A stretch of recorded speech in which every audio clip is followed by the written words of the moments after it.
आजको हाम्रो विषय छ गुरुत्वाकर्षण तरङ्गहरू। सुन्दा जति गहिरो लाग्छ यो विषय त्यति नै रोचक छ। आउनुहोस् ब्रह्माण्डको एउटा गजबको रहस्यबारे कुरा गरौँ। ल एउटा कल्पनाबाट सुरु गरौँ न। ब्रह्माण्डका दुई सबैभन्दा भीमकाय र शक्तिशाली वस्तुहरू मतलब दुईवटा ब्ल्याक होलहरू एकअर्कासँग ठोकिँदैछन्, मिल्दैछन्। आखिर यस्तो महाप्रलयकारी घटना हुँदा हुन्छ चाहिँ के होला? तिनीहरूबाट खाली ऊर्जा मात्रा निस्किँदैन, होइन, तिनीहरूले त स्पेस र समय, जसलाई हामी स्पेस टाइम भन्छौं, त्यसको बनावटमा नै कम्पन पैदा गरिदिन्छन्। हो, यिनै कम्पनहरूलाई हामी गुरुत्वाकर्षण तरङ्गहरू भन्छौं। ल अब अलिकति गहिराईमा डुबौँ है त। आखिर यी स्पेस टाइममा तरङ्गहरू भनेको के हो र यिनीहरू कसरी बन्छन्? आउनुहोस् यो कुरालाई बुझौँ। सजिलो भाषामा भन्दा यो कस्तो हो भने जसरी हामीले शान्त पोखरीमा ढुङ्गा फाल्दा पानीमा तरङ्ग फैलिँदै जान्छ नि, ठ्याक्कै त्यस्तै ब्रह्माण्डमा हुने ठूल्ठूला घटनाहरूले स्पेस टाइममा त्यस्तै तरङ्गहरू फैलाउँछन्। र रमाइलो कुरा के छ भने यो आइन्स्टाइनको सामान्य सापेक्षताको सिद्धान्तले गरेको एक गजबको भविष्यवाणी थियो। तर यी तरङ्गहरू त्यत्तिकै सानोतिनो घटनाले बन्दैनन् है। यिनीहरूका लागि त ब्रह्माण्डकै सबैभन्दा शक्तिशाली र विनाशकारी घटनाहरू चाहिन्छन्, जस्तै कि एक अर्काको वरिपरि घुमिरहेका न्यूट्रोन ताराहरू, कुनै विशाल तारा विस्फोट हुँदा जसलाई सुपरनोभा भनिन्छ, र सबैभन्दा शक्तिशाली दुईवटा ब्ल्याक होलहरू एक आपसमा मिल्दा। ल यी तरङ्गहरू के हुन् भन्ने त थाहा भयो, तर मानिलिऊ एउटा तरङ्ग हाम्रो नजिकैबाट गयो भने त्यसको असर कस्तो हुन्छ होला? त्यसलाई कसरी थाहा पाउन सकिन्छ होला? हो, यो प्रश्न एकदमै महत्त्वपूर्ण छ, किनभने यसैको जवाफमा नै यी तरङ्गहरूलाई पत्ता लगाउने तरिका लुकेको छ। यसले कुनै वस्तुलाई हल्लाउने वा धकेल्ने गर्दैन, बरु त्यसको वरिपरिको स्पेसलाई नै तन्काउने र खुम्च्याउने काम गर्छ। यसलाई बुझ्न मानौ हामीसँग स्पेसमा केही कणहरू छन् जो एउटा ठ्याक्कै गोलो आकारमा तैरिरहेका छन्। जबसम्म कुनै गुरुत्वाकर्षण तरङ्ग आउँदैन, तिनीहरू त्यहीँ स्थिर रहन्छन्, एउटा सुन्दर वृत्त बनाएर। अब हेर्नुहोस् है, यहाँ के हुन्छ? जब तरङ्गको एउटा टुप्पो त्यहाँ आइपुग्छ, यसले स्पेसलाई एउटा दिशामा तन्काइदिन्छ र त्यसको ठिक 90 डिग्रीमा अर्को दिशामा खुम्च्याइदिन्छ। हाम्रो त्यो गोलो वृत्त अब एउटा अण्डा जस्तो आकारमा देखिन्छ। अनि तरङ्ग अगाडि बढ्दै जाँदा यो असर ठिक उल्टो हुन्छ। जुन दिशा पहिले तन्किएको थियो त्यो अब खुम्चिन्छ, र जुन खुम्चिएको थियो त्यो अब तन्किन्छ। यो तन्किने र खुम्चिने प्रक्रिया तरङ्ग रहुन्जेल चलिरहन्छ। हो, यो कुरा बुझ्न जरुरी छ। यसको मतलब के हो भने यदि तरङ्ग सिधै हाम्रो अगाडिबाट आइरहेको छ भने स्पेस दायाँ बायाँ र माथि तल तन्किने र खुम्चिने हुन्छ, अगाडि पछाडि होइन। सिद्धान्त त कति गजबको छ होइन? तर यहाँ एउटा ठूलो समस्या छ।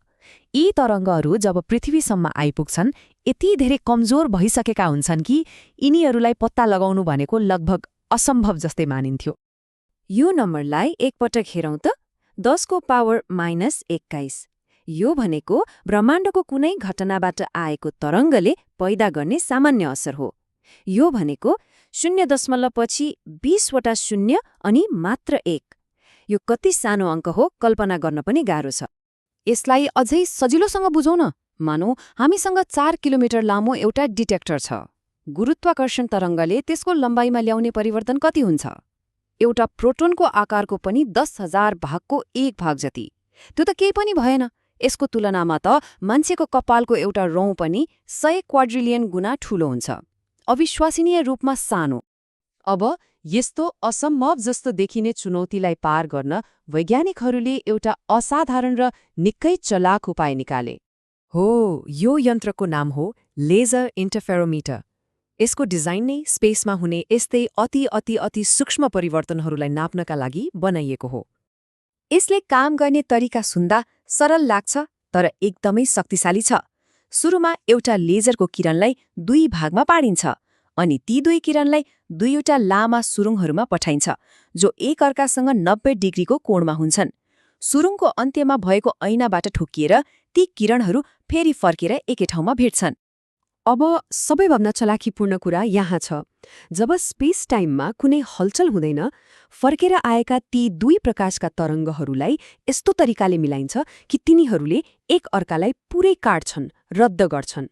जसले गर्दा डिटेक्टरमा कुनै प्रकाश देखिँदैन, केवल अँध्यारो हुन्छ। तर जब कुनै गुरुत्वाकर्षण तरंग त्यहाँबाट गुज्रिन्छ त्यसले एउटा सुरुङलाई अलिकति लामो र अर्कोलाई अलिकति छोटो बनाइदिन्छ। यति सानो परिवर्तनले पनि ती प्रकाशका तरङ्गहरूको तालमेल बिगाडिदिन्छ। अब तिनीहरूले एकअर्कालाई पूरै रद्द गर्न सक्दैनन् र डिटेक्टरमा प्रकाशको एउटा सानो झिल्को देखिन्छ। हो, त्यही झिल्को नै गुरुत्वाकर्षण तरंग आएको प्रमाण हो। र यो कुनै कल्पनाको कुरा मात्र होइन। यो तस्बिर अमेरिकाको लाइगो अब्जर्भेटरीको हो, जुन यस्तै एउटा विशाल संरचना हो। यस्तै अविश्वसनीय संरचनाहरूले नै आज हामीलाई ब्रह्माण्डलाई सुन्न सक्ने क्षमता दिएका छन्। यो केवल एउटा अर्को वैज्ञानिक खोज मात्रै होइन, यो त खगोल विज्ञानमा एउटा पूरै क्रान्ति हो। यसले हामीलाई ब्रह्माण्डलाई हेर्ने र बुझ्ने एउटा बिल्कुलै नयाँ बाटो खोलिदिएको छ। स्रोतमा भनिएको एउटा कुरा यहाँ एकदमै सान्दर्भिक छ। यो खोज भनेको प्रकाश, रेडियो तरङ्ग वा एक्सरे भन्दा पुरै फरक कुरा हो। भन्नुको मतलब हामीले ब्रह्माण्डलाई महसुस गर्ने एउटा नयाँ इन्द्रिय पाएका छौं। त्यसो भए यसको महत्त्व के हो त? पहिलो कुरा, अब हामी त्यस्ता घटनाहरू पनि देख्न सक्छौं जसले कुनै प्रकाश नै फाल्दैनन्, जस्तै कि दुईवटा ब्ल्याक होलहरू मिल्दाको घटना। दोस्रो, यी तरङ्गहरूलाई धुलो र ग्यासको बादलले रोक्न सक्दैन, जसले हामीलाई तारा र ग्यालेक्सीहरूको भित्री भागमा के भइरहेको छ भनेर हेर्न मद्दत गर्छ। एक किसिमले भनियो भने हामीले ब्रह्माण्डलाई सुन्न सिकेका छौं। यो नयाँ क्षमताले भविष्यमा अरू के कस्ता रहस्यहरू खोल्दै जाला, हामीले अहिलेसम्म कल्पना पनि नगरेका कस्ता कस्ता नयाँ घटनाहरू पत्ता लगाउनेछौं। लाग्छ ब्रह्माण्डले आफ्ना कथाहरू सुनाउन बल्ल सुरु गरेको छ र हामीले चाहिँ सुन्न भर्खरै सुरु गरेका छौं।